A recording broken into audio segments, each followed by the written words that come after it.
tenemos la alegría de conversar con Santiago Soto. Muchas gracias a Santi por esta oportunidad. Acá está, ya lo veo conectado. Santi, en un minutito te voy a aceptar la invitación acá, pero mientras tanto le quiero contar a la audiencia un poco de tu biografía, ¿sí? Santi tiene mucha participación en la radio, ¿sí? En diferentes programas, así que bueno, para nosotros es una alegría que nos haya dado este espacio hoy. Les cuento, Santiago es economista, es politólogo, tiene una maestría en políticas públicas de la Universidad de Oxford, donde además se vino con una beca del gobierno británico, así que esperamos conversar de todo eso con él ahora en un rato, ¿sí? Trabajó en el Ministerio de Desarrollo Social como 10 años, tiene mucha experiencia en el desarrollo, en la evaluación, en el monitoreo, pero también en la implementación de políticas públicas, ¿sí? Fue subdirector de la OPP, de la Oficina de Planeamiento y Presupuesto de Uruguay, ¿sí? Que es como a nivel ministerial, digamos, para la audiencia que no es uruguaya. Una persona muy joven también en aceptar ese cargo, así que después de todo eso vamos a conversar. Ahora vamos a ver si le digo a Santi que se sume, y además le quiero contar a la audiencia, a ver, go live, ¿sí? Ahí está. Hola, buenos días. ¿Me escuchan bien? Sí. Te escuchamos y te vemos bárbaro. Santi, muchas gracias por darnos este espacio. No, gracias. Gracias por la invitación, Virginia. Un gusto estar con ustedes. Está bien. Sabés que, bueno, tenés un currículum impresionante y de todo eso vamos a conversar hoy, pero sobre todo algo que hemos visto en redes y que nos gustaría destacar para empezar, para iniciar la conversación, es que sos un gran defensor de la educación pública, ¿sí?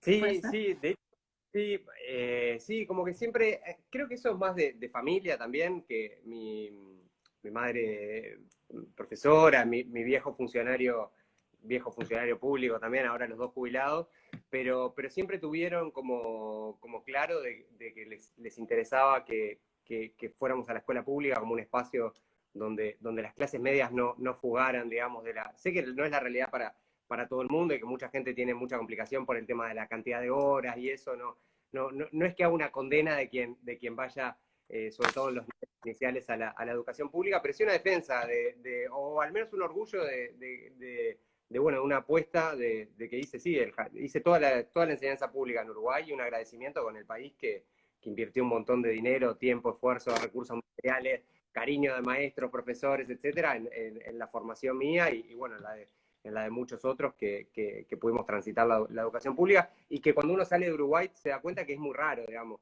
encontrar en Oxford a alguien que haya ido a una escuela, al liceo público, solo en los países muy ricos, difícilmente uno pudiera encontrar, o sea, ningún sudamericano que haya ni siquiera pisado en alguno de los niveles de enseñanza pública en sus países, ¿no?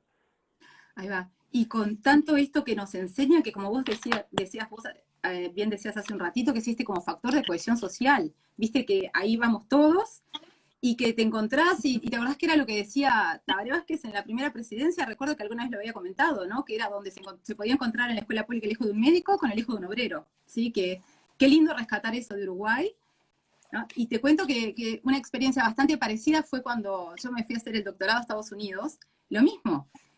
Las clases medias, casi que las únicas personas de clase media que estaban en Estados Unidos haciendo el doctorado eran los argentinos y nosotros, ¿viste?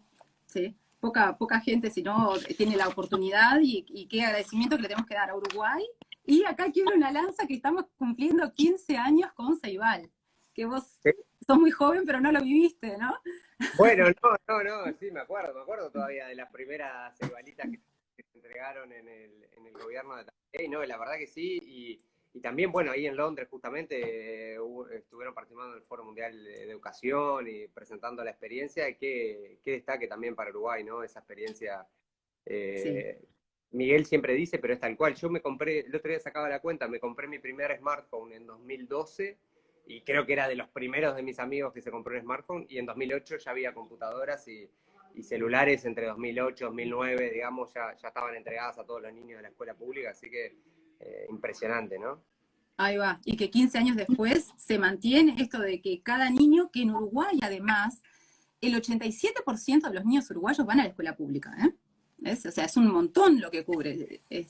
Así que genial. Y también en el interior, hablando, justo, pero mirá, te digo, el otro día hablando con la ministra de Economía actual de Uruguay, viste que es estas cosas buenas que tiene también Uruguay, ves que cambian los gobiernos, pero las políticas buenas se mantienen, ¿ves? Y ella comentaba, sí, de que en Melo, los colegios privados usan el plan Ceibal, claro, al no tener los mismos recursos que en Montevideo, ¿viste? No es lo mismo un colegio privado del interior que de Montevideo, pero bueno, se apoyan mucho también en las políticas públicas y justamente en esto del plan Ceibal. Pero bueno, dejando un poco esto de Ceibal de lado, contame un poco de qué materias, porque sos economista y sos politólogo, ¿verdad? Sí, sí, efectivamente. Yo estudié, en realidad, cuando me preguntan en general digo que soy economista, porque ahí como que transité más mi vida como, sobre todo académica, pero también como personal. O sea, mi pareja de facultad militaba en el CCEA, el Centro de Estudiantes de Economía. O sea, como que el centro, digamos, de mi formación lo hice sobre todo en facultad de Ciencias Económicas. Pero sí, cuando entré en facultad hice algo que no se lo recomiendo a nadie y que ahora aparte hay muchas más opciones, están la manera de especializarte, los minors y eso. En su momento, economía era una carrera larguísima, llevaba 5 años más una tesis, que estaba buenísima en los métodos, no sé cuánto, pero a mí me faltaba que me gustaba más estudiar otros temas más vinculados a la política, por decir de alguna manera, o a los temas más vinculados a eso, justamente quizá como a los estudios más del poder, sistema político, todo eso, me encantaba y me anoté al mismo tiempo en ciencia política y lo fui haciendo. Y cuando terminé economía, la terminé también, volví del viaje de economía y me quedaban, poner 7, 8 exámenes y la tesis y me metí una maratón y lo liquidé. Pero sí, yo me considero más, o sea, como que mi formación ha estado más en los temas de economía, aunque ahora me pasó un poco en la maestría que volví también para el otro lado, hice una maestría en economía y después me volví también para lados políticas públicas, que no es ciencia política, pero está un poquito más cerca también para ahí. Todo relacionado con todo, prueba. Pero y yendo un poco a esto de los inicios y como habías arrancado hablando de la escuela pública y eso, en la escuela, ¿qué materia te gustaba? ¿Sí? Y acá tenemos mucha gente joven que nos mira también y siempre tratamos de compartir algunos tips de estudio. Así que, contanos primero qué materias, si ya sabías ahí que querías estudiar economía, ¿viste cómo era? No tenía mucha idea, como que fui cambiando como muchas veces digo, hasta el día de hoy creo que soy como, si el modelo actual ahora es la hiperespecialización, yo soy como un contraejemplo de los que defienden la hiperespecialización, soy más bien alguien que ha cultivado un perfil generalista, digamos, o por lo menos más generalista que súper especializado en un tema, y en la escuela tengo como recuerdos específicos, así como de niño, de cosas, tuve re buenos maestros, me acuerdo de aprender a calcular las áreas en el patio de la escuela 98, y había cosas así que me copaban, siempre me gustó mucho la historia, que tengo un vínculo más familiar por mi abuelo y mi madre que se dedicaron a temas de historia. Pero no tenía como una cosa así favorita, ni esas personas, viste que hay gente que tipo de la escuela dice yo quiero ser, no sé, médico, y está toda la carrera y va corriendo. No, de hecho tenía como muchas dudas, o sea que es lo normal, y creo que ahora, la verdad, ahora en Uruguay creo que tenés mucho más posibilidad, primero de moverte más entre carreras en secundaria, y lo otro que algo buenísimo que hizo en la universidad, que también asesorando a algunos primos y eso, que uno puede entrar en cualquier carrera y si avanza un año, después se puede mover a izquierda o Genial. derecha a otra carrera, y eso está buenísimo, digamos que hay mucho más flexibilidad, pero nunca tuve como una vocación así súper clara de una cosa a la cual dedicarme, la verdad. Está bien. Y contame, ¿y cuando estudiabas? ¿Cómo estudias? ¿Sos de estudiar leyendo libros o mirando videos? Viste que ahora como las nuevas generaciones a mí me da la sensación de que leen menos de lo que leíamos nosotros. Es verdad que también tienen muchas otras cosas disponibles, muchos otros sistemas, ¿no? Sí, de ¿Vos? hecho, siento que tuve que volver a aprender a estudiar. Ahora yo hice una maestría el año pasado, el año pasado del anterior, digamos, a mitad de los años del hemisferio norte. Y siento que como, claro, había pasado relativamente poco tiempo, pero yo la maestría en economía, las materias ya las había hecho como hace 7, 8 años. O sea que, porque las hice bastante de corrido las materias después de que me recibí de la maestría en economía, y me quedaba la tesis nada más, que sí la terminé hace un par de años. Pero para estudiar como para las materias, cuando volví a enganchar el año pasado, había cambiado. yo llegué a estudiar de repartidos que compraban fotocopiadora. Ahora que la fotocopiadora del centro de estudiantes me dijeron que ya no funciona. Aparte, Desapareció. Sí, sí, ay, sí. desapareció, que además todo un lío, porque los centros de estudiantes era parte de su actividad esencial casi, de ¿no? tener la fotocopiadora, hacer los materiales.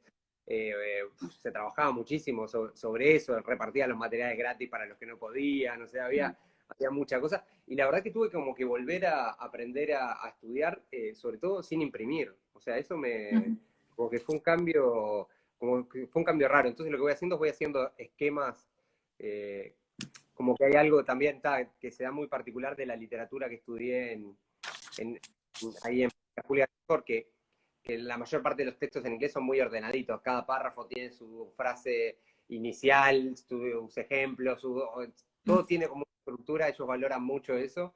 Y entonces es muy fácil extraer la estructura de un texto a un resumen, mucho más fácil que en español. Y la verdad que me acostumbré a estudiar así ahora. Agarro un texto y le paso la estructura a un Word y con eso, aunque no la vuelva a mirar, igual la estructura como que me va quedando. Pero antes estudiaba mucho más leyendo y subrayando y haciendo pero como que desapareció eso de imprimir, subrayar todo de colores. No sé, capaz que alguna gente lo sigue haciendo, pero me da la sensación de que es algo como que le vamos a contar a la gente y no van ni a entender qué era lo que hacíamos. Sí, sí, sí, esto de que las nuevas generaciones es verdad, de que no imprimen o que va todo en lo digital. Vos sabés que en algunas evaluaciones que hemos hecho, porque viste que, bueno, la pandemia que nos obligó a todos a movernos también a las clases remotas, pero parece que esto de que ya de que va menos del cerebro a la mano y menos lo de escribir, que no es con lo de hacer esquema que vos decís, pero que después lo que uno lo recuerda es durante menos tiempo. En las pocas evaluaciones que hay, viste que antes esto de tomar nota, de verlo, de escribirlo, sí, que lo aprendés, pero te dura o sea, viste que las cosas para el aprendizaje es, bueno, lo lees, después es recordarlo y después evocarlo, ¿no? Viste que cuando se lo estás contando a otra persona es cuando también te lo vas fijando porque lo vas terminando de entender. Bueno, pero que con los aprendizajes que son en línea, el tiempo que uno lo recuerda es menor. Ahí. Es menor. Sí. Sí, no, tal cual. Yo, como para tratar, yo me doy cuenta de eso y creo que por eso como que arranqué con me prestaron en realidad otro monitor, entonces en un monitor los textos, otro monitor el Word, y ir tipo escribiendo la estructura, y esa es la manera como de fijar, porque si no tal cual me pasa lo mismo. Si solo leo los textos, como que no fijo, no recuerdo tanto, así que tal. Me Así imagino que que eso, que más general, a mí por lo menos soy un caso particular de eso, de que me pasa también. O que descubrí que me pasaba más ahora cuando volví como a reenganchar con estudiar, digamos, como estudiante genial. universitario. Y qué lindo. Y mira, y rescato de acá estas dos cosas. Porque a veces hablando con gente joven dice, bueno, la verdad no sé qué es lo que quiero estudiar. Y que está bien que uno si es joven no lo sepa, porque te pueden gustar muchas cosas, interesar muchas cosas, y siempre hay tiempo para ir cambiando o ir incorporando y sumando nuevas habilidades. Sí, y pero ahí quiero otra lanza por la Facultad de Información y Comunicación de la UDELAR. Tiene cursos de actualización profesional. Yo el año pasado hice un curso de pensamiento visual, que era esto también de cómo sacar esquemas. ¿Ves? Entonces, que el hecho de ir, hasta incluso estudiando, de mirar un video, pero si vas tomando nota, que te va ayudando a fijar el conocimiento, porque ya tenés que ir haciendo la síntesis. Como no puedes escribir todo, porque en la computadora puedes escribir más rápido. Entonces es más como transcripción. Pero si vos tenés que escribir, viste, así, como tomando nota como vengo yo ahora, te lleva más tiempo, pero ya haces la síntesis, lo procesás y después facilita el recordar. Bueno, pero sí, no quiero aburrir con esto. Esperá, acá esto ya me lo habías contestado, de qué orientación seguir, que si habías dudado. A ver, esto eran unas preguntas que tenía acá anotadas, pero mira, ¿cómo elegiste qué orientación seguir? Pero vos me decís ya que no fue muy fácil, me imagino, o sabías que te venías para humanidades. No fue fácil, sí, casi termino en historia, que en un momento como que definí que me gustaban las cosas de investigación. Es raro, porque después no me dediqué a la investigación, pero en un momento es que investigación me gusta, o sea, o voy a hacer biología o no sé, algo tipo más vinculado. Y después dije, la historia, me va a gustar la historia, me voy a dedicar a eso, digamos. Y en un momento me acuerdo, tipo, creo que descubrí como la vocación de que me gustaba economía cuando entré en facultad, por ejemplo. Pues me acuerdo que le pregunté una vez a una profesora, tipo, ¿para qué me servía una función si yo iba a hacer economía? Una cosa así, tipo, que para los que somos economistas decimos, es la respuesta más básica. Y me acuerdo que la profesora, así como ahí de los buenos, ¿viste? Ahí de los malos, ella me decía, me respondió tipo, me extraña que me preguntes eso dado que vas a hacer economía. Pero no me respondió, o sea, nunca Claro. se le, o sea, solamente se dio por respondida con esa como pseudo-ofensa, digamos, tipo, ¿para qué me sirve una función? Y me acuerdo que cuando entré en facultad, tipo, primera clase era tipo, una función, ponele que son tablones, la X, y Y son los muebles. F de X es una forma de transformar tablones en muebles. O sea, necesitas tantos tablones para hacer tantos muebles. Y claro, porque ahí, por ejemplo, parece algo tan obvio, tenía 18 años, capaz yo era más lento que el resto, pero como que hasta que alguien no me lo dijo, como que me parecía una cosa como abstracta, como que no tenía tanto sentido. Y ahí sí me empezaron a gustar, o sea, yo creo que sí cuando entré en facultad, tipo ahí a los 18, como los temas de economía, matemática, sobre todo los temas de matemática más aplicada a los temas de eso, de la economía, y eso me empezaron ahí como que me empezaron a gustar, como ahí sí me di cuenta de que ahí había una vocación y después al poco tiempo, como que economía también te permitía hacer algo más, como que antes eran los abogados y ahora son un poco los economistas, ¿no? Como un perfil que puede moverse en diferentes disciplinas y puede hablar, tiene un lenguaje y unas herramientas que le permiten moverse en varias áreas de políticas públicas o en general de la vida, de la vida del mercado laboral, y creo que ahí sí, yo diría que como a los 18, 19, ahí como que ya tenía claro de que quería, que ahí me centraba, digamos, en ese tema. Después igual, como siempre, fui agarrando cosas como de costado, pero el corazón ahí de eso creo que por ahí, creo que es lo que pasa a mucha gente, que ya te digo, que no tiene tanto la vocación súper definida como... Hay algunos que tienen la suerte de tener vocación y además sus aptitudes se alinean con su vocación, que también es otra, ¿no? Hay quien quiere ser cantante y canta mal, hay quien quiere ser economista y le cuesta la matemática. Los que tienen suerte, digamos, de que se le alinea aptitudes, gusto y vocación, felicitaciones. La verdad que tienen mucha suerte.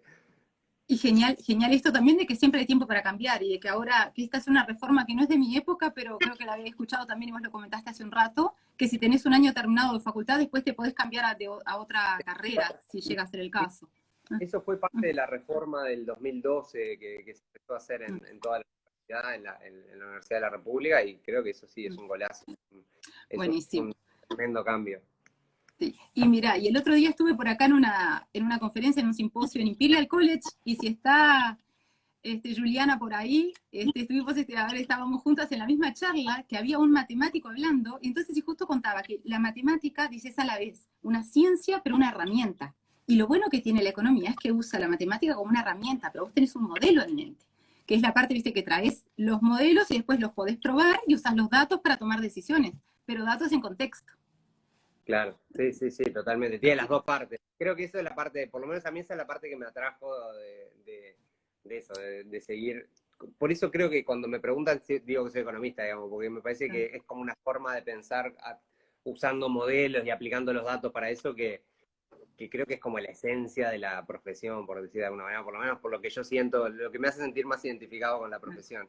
Ahí va. Bueno, y ahora contame que entonces te viniste en el 2020, que creo que era plena pandemia, 2020, 2020, 2020 fue, ¿no? A hacer una maestría acá a Oxford Plena en pandemia. políticas públicas, ¿sí? Sí, sí. Hay toda una. Para quienes están buscando hacer maestrías y eso también, si buscando, hay todo un área, digamos, de básicamente maestrías en políticas públicas, a veces son en desarrollo internacional, como que hay un conjunto que están pensados como para gente que ya tiene experiencia en el mercado laboral, que tiene un currículum académico, digamos, que tiene ciertas credenciales de formación, y hay algunos programas de un año, programas de 2 años, hay diferentes, hay en casi todas las universidades top, digamos, y hay también en un montón de otras universidades programas de este estilo. Quizás son más aplicadas como a la práctica profesional que otras. Y en particular esta yo apliqué al final del 19, apliqué a la universidad, apliqué también a la beca que comentabas, que a diferencia que ahora están abiertas, de hecho, las inscripciones, así que es un buen momento para quien esté pensando ir afuera, de entrar a la página de Shivning y poder ver ahí los requisitos. A diferencia de como que te postulás separado, o sea, la beca va por un lado y la universidad va por el otro. O sea, cuando sí, que por ejemplo Fulbright, para los que estudian en Estados Unidos también, que les recomiendo que miren para los que quieran hacer, uno se presenta a Fulbright, cuando van a Fulbright, Fulbright te ayuda a postular a programas en Estados Unidos. Y funciona distinto. Uno se presenta a la beca y al mismo tiempo se presenta a las universidades. Y la universidad te acepta o no, y la beca te acepta o no. Entonces, como que después tienes que tener la suerte de que la pinza se junte, digamos, uno aplica a universidades como de diferentes rankings para asegurarse de que si te aceptan en la beca, te hayan aceptado en alguna de las universidades. Y bueno, y justo te aceptaron en la primera, ¿no? Sí, porque viniste a Oxford, que era la primera del ranking. Sí, la verdad que tener el privilegio de que me aceptara en Oxford sí, yo había conocido a una chica que había hecho este programa, que de hecho ahora está corriendo para candidata a presidenta en Paraguay, acabo de ver, que era ministra de Vivienda, súper joven, había hecho el programa, la conocí en un foro y me dijo, no, este programa está buenísimo, tenés que hacer eso, cuando termines ahí en OPP, salite un rato a hacer algo de eso, también me quedó picando y bueno, y ahí me postulé, y sí, yo me había postulado. Igual para contar las ganadas y también las otras, o sea, yo me postulé en Estados Unidos, me había postulado algunas, me había postulado en la Kennedy, que es la de Harvard, me había postulado en Chicago, en la de Kennedy no había quedado, en la de Chicago quedé, pero te daban un financiamiento que no era el total, digamos, en Estados Unidos es muy difícil.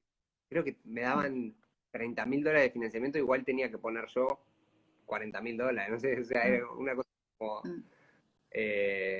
como es en Estados Unidos. Y en Inglaterra me había presentado en Oxford, en Cambridge y en la London School of Economics, en LSE. Wow. Y ahí, cuando me aceptaron en Oxford, quedé ahí. Pero también contar eso, uno se presenta un montón y a veces tiene suerte, en una queda y en otra no queda. Depende del perfil que busquen, justo quién se presenta de tus países, cómo se llenan los perfiles que ellos quieren, o sea. Y tal, tuve suerte de que me aceptaran ahí también en Oxford. Ahí va, bueno, no seas modesto porque también venías habiendo sido subdirector de OPP, que también para Oxford tenías mucho para traerla también desde el lado práctico. Y contanos de estas dos cosas. Primero, ¿qué es lo que te dejó la maestría? ¿Ves? Así, ¿qué es lo que rescatás? Y después ya pasamos y contás de la experiencia en gobierno, la experiencia específica de gobierno que habías tenido. Sí, yo creo que ahí para mí el principal aprendizaje es haber estudiado. Siempre dicen de estas universidades que los docentes, los docentes son buenos, están muy educados, son buenos, la infraestructura es espectacular, obviamente, pero como que lo que hace mucho la diferencia también es tus pares, digamos, como que sí, yo creo que ahí hace mucho la diferencia, porque en Uruguay, por ejemplo, docentes hay espectaculares, la infraestructura de la universidad ha mejorado mucho, o sea, uno puede encontrar cosas, como siempre, hay diferencias de calidad, pero en algunas áreas, en particular en las que he estudiado yo, creo que tenemos gente de nivel que en términos quizás no está tan conectada internacionalmente, pero en términos de madera, que sabe de lo que... No, la gente espectacular, yo me acuerdo que tuve clases en un cine, a media luz y tomando nota en la falda. Sí, no, eso cambió totalmente, o sea, eso claro, yo llegué a tener y el tipo fumaba, pero eso fue el primer semestre, después vino Tabaré a fumar, el loco fumaba y tiraba la ceniza y las pateaba para abajo del escenario. Una cosa, sí, parece de la prehistoria, pero fue en 2005 cuando entré en facultad. Pero bueno, los compañeros, sí, yo me llevo ahí mucho claro, mi programa era súper internacional, entonces había gente de todo el mundo, con experiencias súper diversas, muchas, ahí como te comentaba esta chica de Paraguay, pero así tenía gente de Colombia, obviamente de los países más centrales, pero también de Pakistán, Maldivas, no sé, como lugares y mundos. Y creo que cuando uno discute los temas más en algo de políticas públicas, claro, lo que traía, no sé, una chica era de Afganistán, pero una era de la mayoría étnica, la otra era de una minoría étnica, que era peor todavía la situación en la que estaba.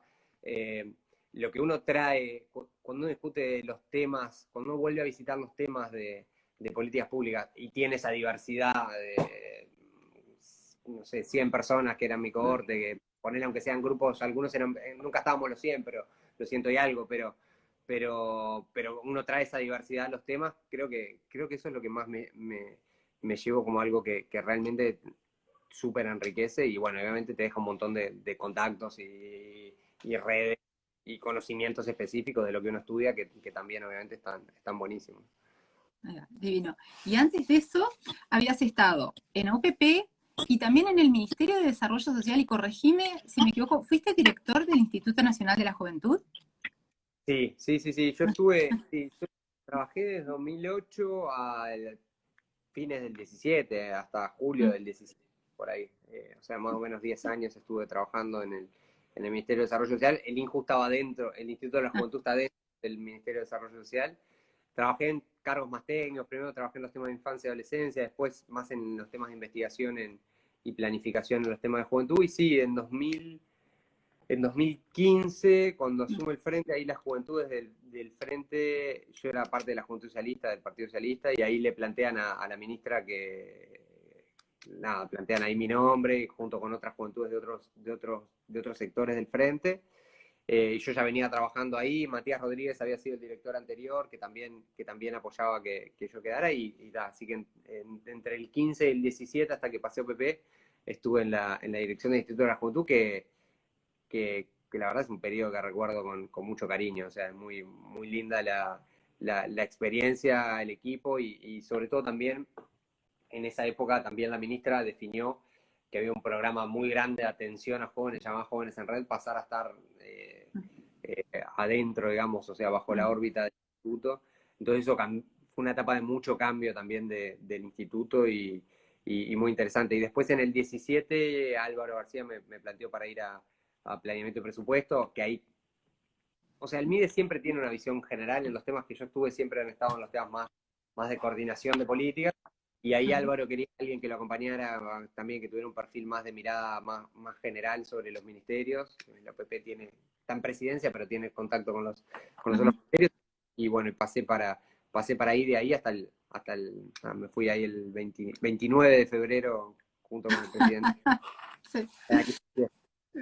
Para recordar. Genial. Y súper joven, porque sos joven ahora, recuerdo que eras muy joven cuando estabas en OPP, si antes también eras como director del Instituto de la Juventud ahí en el MIES, también eras muy joven, ¿no?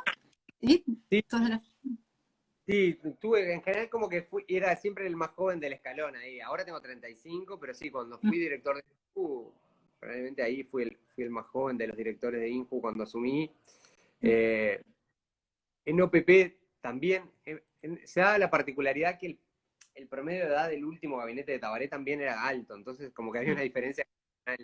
Creo que estaba, o sea, era yo y el que seguía debía ser Pablo Ferreri, que Pablo me debe llevar como 8 o 10 años, ponerle una cosa así, sí. Y después estaba Álvaro y la generación después, claro, fue el equipo de Tabaré en el último gobierno, se rodeó un poco de su equipo en el gabinete se rodeó de su equipo de toda la vida, entonces claro, que habían estado con él en mucha historia, digamos, de trabajo juntos, y entonces creo que contrastaba más, capaz en un gobierno, digo, de hecho ahora tengo la edad que tiene Boric, que está de presidente en Chile, capaz. Y en ese momento, sí, Boric si no es de mi generación, es una generación más grande, o cumplió ya 36, creo, pero sí. ¿Y qué pensás que aporta ser tan joven? O sea, ¿cuáles son los pros y los contras de tener gente tan joven en el equipo? Yo tiene pro y tiene contras. O sea, obviamente, por ejemplo, para los cargos más políticos, el tiempo,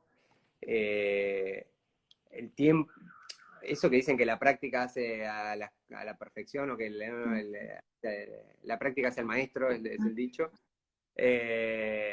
Yo creo que tiene algo de cierto que hay temas que uno, cuanto más los hace, digamos, más va aprendiendo y va mejorando en eso. Pero por otro lado, a medida que aprende, le cuesta incorporar lo nuevo, digamos, y incorporar otra forma de hacer las cosas, y más en este momento que todo cambia tan rápido también, o sea, las tecnologías, las formas de organización, las formas de producir, todo cambia tan rápido.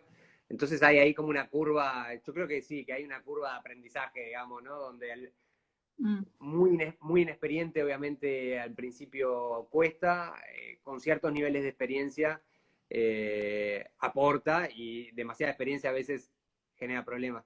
Es una discusión que están dando en Chile ahora mucho y que se dio en la izquierda en su momento. ¿Cuánto podía aportar las naciones? Si uno mira el gabinete chileno, es un gabinete súper, súper joven, ¿no? Todo, la vocera de la presidencia, Camila Vallejos, o ministra de la presidencia, no sé exacto cómo se llama el cargo, pero es algo cumple un rol. Tiene también 35, 36 años, secretario de la presidencia. Realmente tienen todo un staff. Y yo creo que, por ejemplo, en Chile uno ve que ellos vinieron con una nueva agenda que venía de su vivencia, que era muy distinta a la de las vivencias de las generaciones más grandes. Y ahí yo creo que les aporta. Como todo, creo que no hay una regla general en la vida de decir todo lo joven experiente es mejor que lo viejo y consolidado. Creo que la combinación de perfiles aporta muchísimo. O sea, combinar la diversidad de perfiles en un equipo, etaria también, así como la de género contribuye, la etaria también contribuye, sin duda.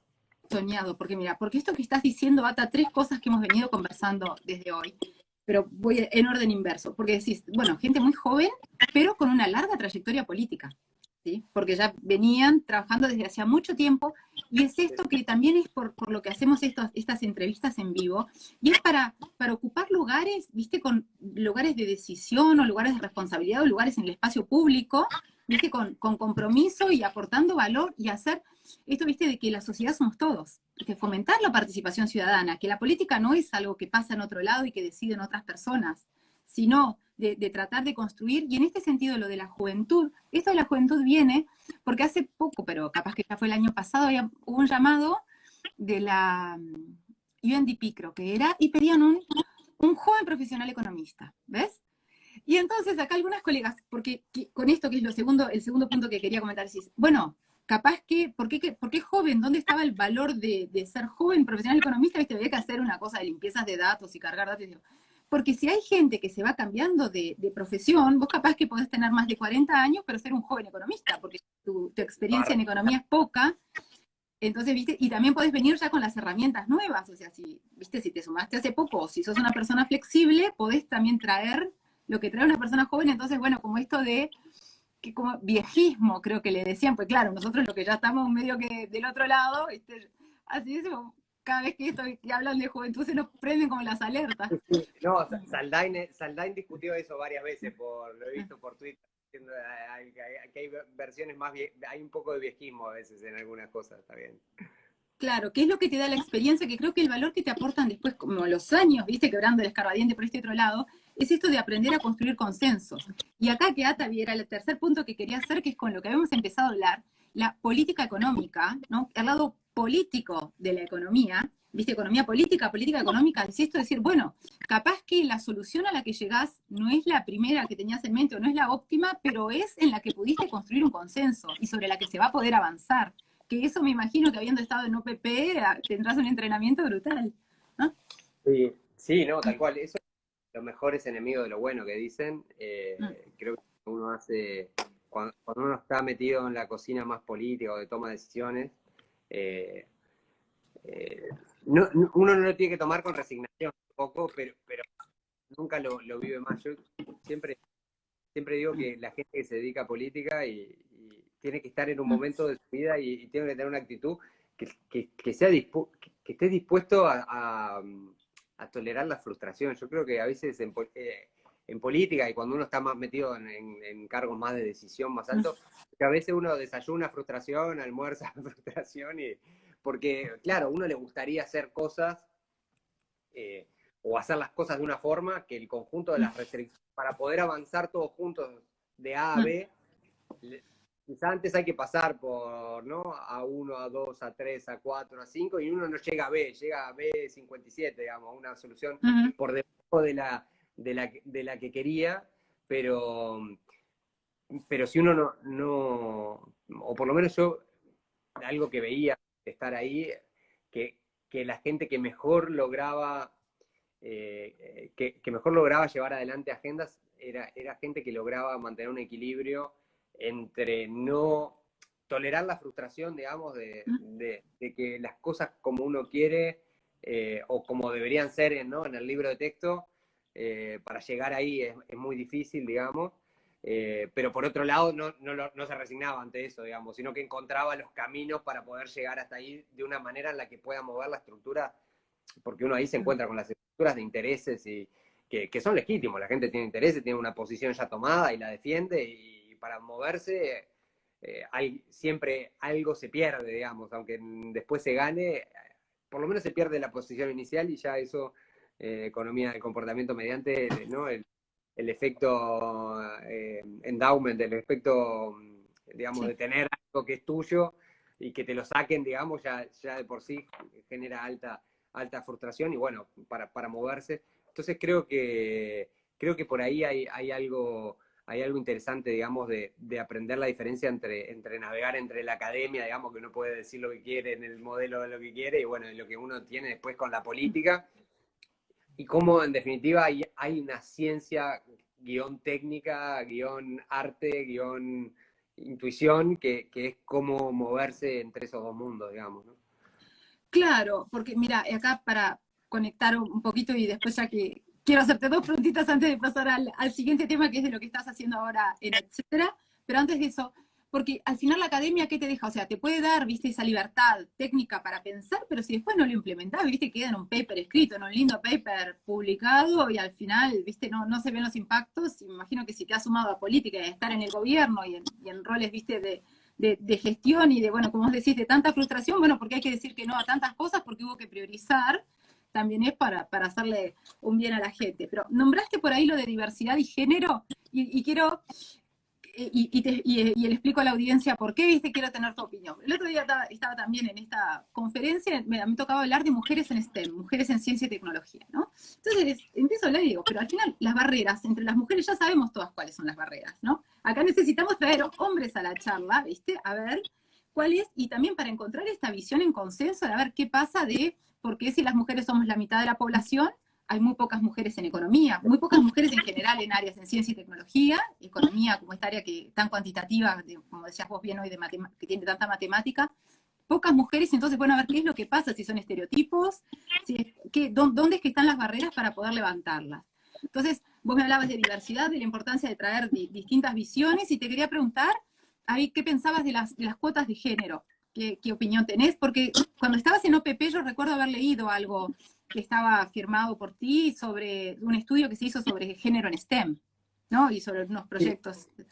Sí, de hecho se impulsó una comisión en ese momento desde género con el tema de justamente de promover digamos, la ciencia y la tecnología en niñas, adolescentes y mujeres, digamos, en general. Había toda una línea de trabajo y que era con varios ministerios. Siempre son temas difíciles porque ahí está metido hay mucho que está metido en el chip, hasta está como enterrado, digamos, ni siquiera uno, es difícil a veces encontrar cuáles son, como que uno no encuentra exacto dónde está. Hay cosas que uno encuentra en la palanca, no sé, si alguien tiene un bajo sueldo, le subo el sueldo y ahí hay una palanca que mueve una cosa. La palanca que mueve que la gente desee o cambie sus preferencias de género, un tema que Martina, mi pareja, estudia bastante. Las manijas para eso son más difíciles. Yo, respecto a la cosa, yo siempre fui favorable a la cuotificación. De hecho, eso es algo que aprendí bastante en el Partido Socialista en su momento, porque te garantiza hay una reproducción muy natural, por ejemplo, de los liderazgos. En política, por ejemplo, se ve muy claro. O sea, si uno es un hombre dirigente, es muy difícil apañar a una mujer para hacerla ascender en la responsabilidad dentro de la organización, por ejemplo. Es lo mismo de pasar en el sector más privado, que por múltiples razones es más difícil de hacer. Y si uno no tiene ningún incentivo a hacer eso, lo más natural es que uno se junta con el que es más parecido a uno. Y uno mira que los políticos apichonan gente que es muy parecida a los que son, hasta que se peinan, se visten, se hablan, todo de la misma manera, y obviamente son del mismo género. Y como venimos de una generación donde los dirigentes eran todos hombres, digamos, es muy difícil hacerse lugar en ese mundo a las mujeres. Y yo creo que en el Partido Socialista, que empezó muy temprano, que empezó a principios de los 90, a fines de los 80, con los temas de paridad género. Yo creo que Daisy Tourné, Mónica Xavier, son hijas, digamos, de oportunidades que se abrieron por la codificación y que mostraron que si le dabas, o sea, si ese impulso lo tenían al principio, no se, que en general te lo da otra persona, me parece que puedes avanzar. Y ahora estaba mirando en temas de economía, publicaron ahora un paper sobre los comentarios que se hacen en las conferencias a las mujeres, que son en general muchos más agresivos, mucho más recurrentes y mucho más interruptorios de lo que dice, o interrumpen más a las mujeres cuando presentan paper en economía que a los hombres. Ya se había hecho una cosa con un foro que había sido bastante famoso, creo, leí referencias al artículo, no leí el artículo original, pero que también, o sea, eso para decir que hay también mecanismos como muy subyacentes de por qué también, primero, por qué se arman las preferencias, y una vez que incluso dentro de los pocos que eligen, qué difícil que es después seguir en la carrera, y ahí estamos todos. Yo también, como que es fácil hablar de esto, pero después es difícil hacerlo, y como que vivimos en esa contradicción, y tal, o sea, que me hago cargo también de lo que me corresponde probablemente a mí en mi ejercicio profesional, y eso de que también todos estamos metidos en la misma cultura, digamos, por más que la racionalicemos, y creo que han habido muchos esfuerzos, y yo he trabajado en eso, pero sin duda hay debes grandes todavía para seguir avanzando en temas de inclusión de las mujeres en STEM, pero de inclusión de las mujeres más en general en un montón de otras cosas también, ¿no?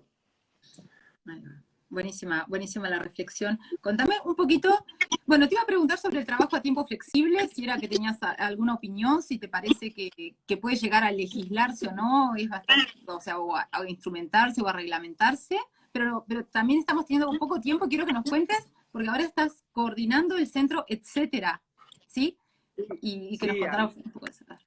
Dale, sí, sobre el trabajo flexible es toda una discusión, y quiero decir que además no estoy 100% claro de cómo se debería regular. Sé que hay una ley que se aprobó, un decreto en Uruguay, hay mucha discusión en torno al tema, y yo creo que el trabajo flexible llegó para quedarse, eso sin duda, y bueno, algo habrá que hacer para legislarlo de una manera que no avasalle los derechos de los trabajadores, pero que permita también la flexibilidad que quieren muchos trabajadores de trabajar a distancia, ¿verdad? Cierro el paréntesis. Etcétera, mira, armamos esto ya habíamos empezado antes, en realidad, cuando me fui para allá a estudiar en 2020, con un grupo básicamente de otros economistas, amigos. Primero armamos como una red que se llamó Jueves, una red más de discusión de artículos que se iban publicando en prensa. Eso fue un poco como el germen que empezamos a producir en conjunto. Ahí Germán de Agosto se sumó al equipo, empezamos a producir en conjunto con la diaria un suplemento de economía que sale todos los lunes, que dicho sea de paso, si quieren suscribirse, se pueden suscribir en la comunidad, etcétera, al suplemento y a la diaria ilimitada, en la web de la diaria.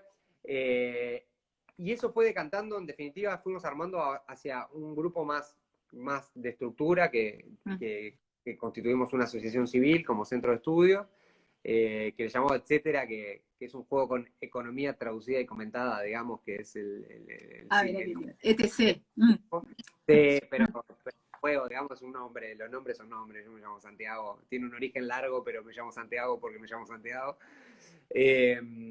Y bueno, y básicamente tenemos varias líneas de trabajo, tenemos como 5 líneas de trabajo grandes, pero para no aburrir, pero tenemos un espíritu de difusión de los temas económicos que tratamos de bajar la economía y las debates de economía a un público más amplio que se pueda. Eso lo hacemos a través de la diaria, lo hacemos a través de, hemos hecho entrevistas, actividades de difusión, o sea, intentamos avanzar sobre eso. Trabajamos después con la Usina de Percepción Ciudadana, ayudamos, que es una consultora de opinión pública, ayudamos en todo lo que tiene que ver con el análisis de datos, y le damos músculo ahí en algunas cosas vinculadas a ese tema. Trabajamos temas de coyuntura, asesorías más personalizadas que damos en temas económicos a organizaciones y digamos a diferentes empresas y organizaciones que trabajan con estos temas. Y bueno, por ahí nos vamos moviendo y formalizamos como asociación. Estoy coordinando recién ahora, hace unos meses. Y bueno, estamos contentos porque tenemos muchos proyectos, muchas ganas, y hemos armado, y tenemos todo un grupo, creo, de gente que respalda, como que da un apoyo a esto, no sé, que escriben columnas en la área, etcétera, que están ahí en la página web en quiénes somos, y que que obviamente eso ayuda mucho a sumar, digamos, no sé, a darle como un respaldo a esta idea de poder hacer algún puente entre lo académico y la práctica, digamos, o por lo menos más la discusión más de política. Claro, poder darle contenido a la opinión de las personas, formar opinión, ¿sí? Esto que en alguna época el Economist, me acuerdo, pero esto hace como 20 años, decía, sobre cada tema nuestros lectores tienen una opinión. Decía, bueno, que quiere decir que por lo menos que están informados y pueden ir o para un lado o para el otro, y bueno, que... Sí, sí, sí, total. Creo que ahí, sí, yo creo que ahí en particular dentro del proyecto Germán de Agosto hace una tarea formidable de difusión, gran difusor, no solo por las columnas que escribe en el suplemento, sino también una columna que tiene en TV Ciudad, aparece mucho también en medios, y creo que es muy importante hacer una tarea de difusión y que quizá quienes nos sumamos a través de este proyecto a esto, no teníamos un vehículo para hacerlo. En general estaban las cosas más universitarias, otros centros más dedicados más a la consultoría, pero bueno, la idea por lo menos es construir un vehículo con etcétera que esté como dedicado a... No estamos dedicados ni a escribir paper ni a hacer política, digamos, sino algo que esté como más en el medio, digamos, de entre academia, práctica y los debates también que se van dando para que la gente pueda, obviamente, tomar su opinión más informada sobre los temas. Fabuloso que construyo sobre eso, que es el tema de la comunicación, sí, que es esto de que, a ver, que una vez también lo leí en algo de marketing, pero que me quedó resonando, que dices, el cliente, a ver, es viejo como los caminos, ¿no? El cliente siempre tiene razón, pero es esto de que lo que la persona entendió, al final es lo que vos estás transmitiendo, o sea, que al comunicar vos tenés el emisor y el receptor, si el que está recibiendo recibe un mensaje que era distinto de lo que vos querías transmitir, pero bueno, es esto de poder realmente comunicar y hacer ese trabajo en poder transmitir lo que uno quiere decir, no pensar que las otras personas van a entender porque les diste el herramiental teórico, ¿viste? Que es como, bueno, acá tenés este set de axiomas o de funciones y esto es lo que me dio el modelo, sino claro, poder contarlo un poco más, ¿viste? Que creo que, bueno, en mi época en economía, yo ya hace como 30 años que estudié en Uruguay, pero esa parte todavía no le habíamos visto el valor este que se dice a comunicar las ideas, a poder tener claridad en transmitir el mensaje, ¿sí? Y que, bueno, que las otras personas reciban, así que fabuloso con esto. Y vos también tenés una columna en radio, creo, ¿no? Porque algunas veces, ¿sí? ¿Puede ser? Ahora no estoy apareciendo tanto porque estoy medio complicado con los horarios y eso, pero sí, mucho tiempo salí en la tertulia del Espectador, esos años, o sea, he salido, sí, y antes cuando estaba también Castro en El Espectador también un tiempo, corté cuando estaba en OPP y ahora corté un poco a la vuelta, que estoy un poco saturado de temas justo a las horas, justo a las que deben salir. Pero cada tanto, cuando coincidimos que podemos, digamos, los horarios, vamos contribuyendo y es un lindo espacio. La verdad que Emiliano ahí tiene un espacio interesante y hay algo de la tertulia que es divertido que uno discute y pone la discusión, pero también después cuando se apaga la radio también hay un nivel también de confianza que se arma ahí en el estudio de diálogo que es divertido y que disfruto y que por eso trato de mantenerlo. Genialísimo, soñado. Bueno, tan ocupado que estás, entonces muchísimas gracias por habernos dado este espacio y acá para redondear le voy a contar entonces a la audiencia que empezamos hablando de la escuela pública, de esto de la educación pública en Uruguay como igualadora de oportunidades, ¿sí?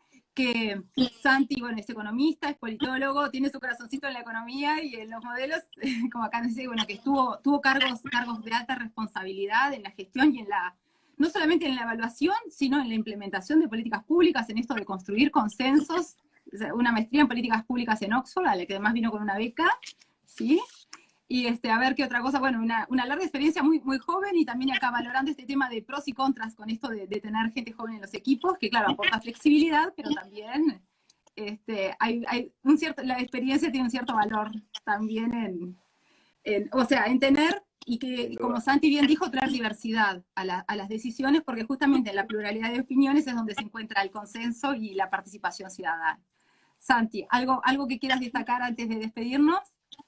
No, buenísimo, bien, gracias por la invitación. Está bueno tener un espacio, y esto aparte va quedando ahí. Y creo que está muy bueno lo que están haciendo ustedes también de ir generando como tópicos de discusión y cómo ir incluyendo también en las organizaciones los temas de sustentabilidad, por decir de alguna manera, o por lo menos los temas en general digamos, de desarrollo, pero vinculado también a incluir la diversidad, a incluir las diferentes opiniones, incluir las diferentes miradas. Me parece que hay todo un esfuerzo en el cual estamos complicados por todos lados, ¿no?